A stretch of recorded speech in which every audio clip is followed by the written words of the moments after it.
Kebakaran terjadi di kantor Dinas Kependudukan dan Pencatatan Sipil Kota Palembang, Demang Lebar Daun, Kelurahan Lorong Pakjo, Kecamatan Ilir Barat 1, Palembang, pukul 4.30 waktu Indonesia bagian Barat, Rabu sore 17 November 2021.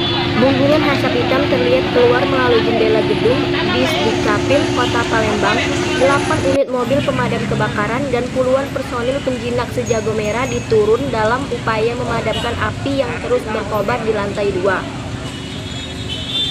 Pegawai Disdukcapil Kota Palembang berhamburan keluar menyelamatkan diri, namun hanya sedikit barang yang dapat diselamatkan dari lalapan si jago merah.